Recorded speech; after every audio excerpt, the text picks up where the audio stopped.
Яг энэ мэдээллийг сонссон. Бас яг хуулийн харамсалтай байгаа. Шудраг осны сайд, хууль зүйн дотоод хэргийн сайдны ийм зүйлд холбогдохоор бас ард иргэд олон нийт ч гэсэн юу гэж бодох вэ? Тийм учраас энэ дээр яг энэ зарчмыг бол дэмжиж байна. Одоо асуудал одоо байхгүй тий өөрийгөө бас тодорхой тайлбарт өгсөн билээ. Үнэхээр ийм асуудал бол хуулийн байгууллага асуудлыг шийдэх хүртэл хугацаанд засгийн газрын гишүүн хууль зүйн дотоод хэргийн сайдаа өгөх нь зөв. Дээрээс нь энэ хүн маань одоо тусгай хяналтын дэд торог ахалж байгаа. Даргыг хийж байгаа. Тусгай хяналтын дэд тороо гэдэг бол үндэсний аюулгүй байдалтай холбоотой нууц төрсөн мөнгөний зарцуулалт, за ирээд энэ гүйцэтгэх ажил буюу энэ хэргийг нууц мөрдөж шалгуулаараа зарцуулж байгаа хөрөнгө мөнгө болоод энэтэй холбоотой зүйлүүдийг бас мэдэж энэ дээр нь тайлан болон холбогдох мэдээллийг бас авч сонсч идэг ийм албан тушаалыг давхар хууль зөрчид хийж байгаа. Энэ өөрөө эргээд хэргийн шийдвэр ажиллагаанд дур саатуулах ийм үндэслэл байхгүй.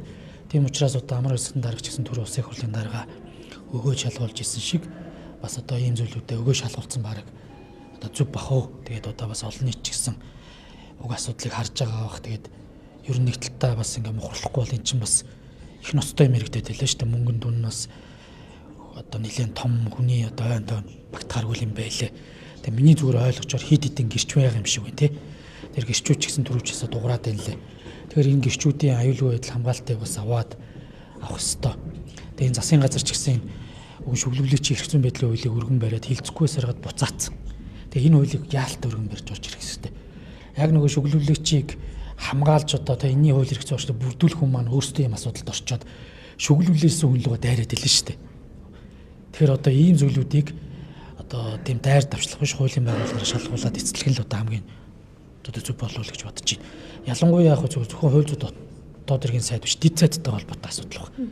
Тэгэхээр ингээд хуулийн салбарыг удирдах байгаа ингээд хоёр одоо устж хоёлоо ийм асуудалт байна гэдэг бол туйлын буруу. Яг зүгээр би одоо хэргийн нарийн үсэг мэдэхгүй ч гэсэн тэр нотлох баримтыг устгаж барьж байгаа энэ төр зүйл ярьж илээ. Энэ бол одоо болохгүй шүү дээ. Тийм учраас өнөөдөр засгийн газар хуралцсан ийм зүйлийг ялсан бол ядад дэд сайдаа бас яаралтай чөлөөлөх ёстой шүү дээ. Ингээд толгойг нилээд байна гэдэг бол одоо би бас сайн ойлгохгүй л байна. Яг үнийг л үтээ.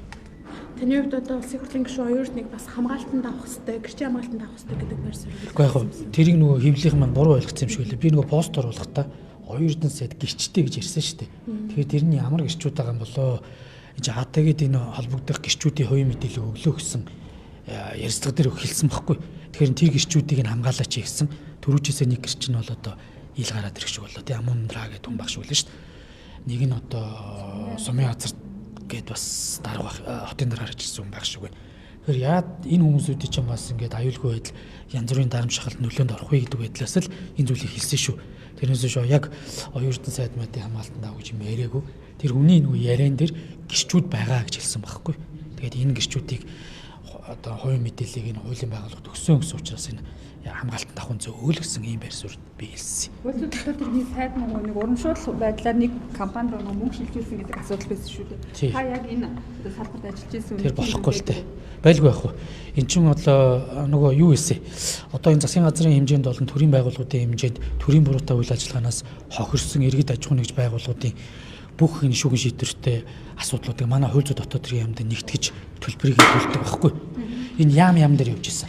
Зөвхөн хууль зүйн дотоод хэргийн яамны салбарын асуудал биш. Уул уурхаан сайдын шийдвэртэй холбоотой юмнууд байдаг, сангийн сайдтай ер нь бүх одоо энэ төрийн албанаас үндэслэгүүгээр халагдсан хүмүүсүүдийн хүртэл ингээ асуудлууд байдаг. Тэгээ энэ нэгөөсөө жилдээ за би одоо эцсийн байдлаар тоог нь санахгүй. Энэ бол нэлээд том мөнгөн дүн болчоод хууль зүйн дотоод хэргийн яам дээр одоо бусдад өгөх ёстой өглөг гэдгээр бичигдээд ингээ төсөвдөр батлагдаад явж идэг. Бараг миний андуурж байгаа нэг 50 бараг 90 тэрбум төгрөгийн ч одоо асуудал байгаа. Тэгээ маш олон удаан жил үргэлжилдэг. Жилд ерөөсө 2 тэрбумыг л усын төсөвдөр тавиад явдیں۔ Гэтэл нэг хуулийн этгээд дээр цагдаагийн одоо албан хаагчдын цалин үүсгэгдэгчин хэзээ цалин үүсийг өөр зүйл зарцуулж болдгоо төсвийн хуультай. Энэ төсвийн зориултыг ингэж өөрчилж жагаад нэг байгууллагад тэрийг өр төлбөрийн одоо барагдуулах байдлаар өгсөн байна гэдэг бол бас маш одоо харамсалтай зүйл. Энэ бол бусдад давуу байдал олгож байгаа зүйл. За сая бас мэдээ хараа сууж исэн шилэн дансны мэдээлэлээс 24 оныхын 5 сард нь бас дахиад 2 тэрбумыг өгсөн байна. Энд чинь өөрөө эргээд тухайн жил батлагдсан 2 тэрбум тэр чигт нь бас нэг компанид өгсөн байгаа байхгүй. Тэгэхээр өмнө нь ингээ хүлээгдэжсэн тэр хүмүүсүүд чинь үр төлбөр байхгүй авч чадахгүй байна гэдэг чинь бол асар хүнд байхгүй. Тэр үр төлбөрүүд юу гэдэг вэ гэхээр үндэслэгүүгээр халагдчихсан, ажилгүй хөөрх ингээ байж хугацааны мөнгө авч чадахгүй байгаа хүмүүс эрүүдэн шүүгдээд, хууль ёсоор хоригдоод энэ нь одоо шүүхээр нотлогдоод ингээд мөнгө төгрөг авч чадахгүй байгаа хүмүүс баахан одоо юу гэдэг үнэлэхгүйгээр лиценз ч гэдэг юм уу тусгай зөвшөөрлөдийн цуцлаад энээсээ болоод үйлдвэрлэлд ороод шүүхийн шийдвэр гаргуулсан хүмүүс энэ төргээд ийм хүмүүсүүдийн ирэх ашиг цаана ингээд тохироод нэг этгээдэд давуу тал тэр нь өөрөө эргээд улс төрд нөлөө бүхий этгээд байгаа хгүй одоо дахиад хууль зүйн хүнсүдэ аж ахуйн дэд сайд билүү те тийм нөхрийн ингээд кампанид өгөө зогсож ийн гэдэг бол би одоо яг үндэ хэлэхэд бас олон нийтээсээ бас одоо уучлалтгүй юмараа эмзэглэж байна. Бидэд одоо ингэх гэж энэ төрийн үйл ажиллагаа төрийн эрх мэдлийг хэрэгжүүлээгүй шүү дээ. Нэг этгээдэд давуу тал болгохын тулд ингэж явж байгаа нь одоо үнэхээр туйлын харамсалтай байна. Тэгээд одоо энэ бол одоо байж боломгүй зүйл. Би өөрөө энэ ажлыг мэддэг. Маш олон одоо өвчтөе зовлонтой ингээ мөнгө төгрөг гойсон хүмүүс ирдэг. Бидэд төсөв байхгүйгээд явдаг. Би энэ дээр ингээ засгийн газрын тусгай сангийн тухай хууль бичээд засгийн газар санал авсан байна. Энэ авилгалаас сурагдж байгаа энэ хөрөнгүүдийг энэ гэмтрийн охирлыг барагдуулах чиглэлд бас зарцуулъя. Ялангуяа гэмтрийн охирлоос бүр эрүүл мэндийн эсрэг гэмтргүүд дээр хэцүү байдаг байхгүй.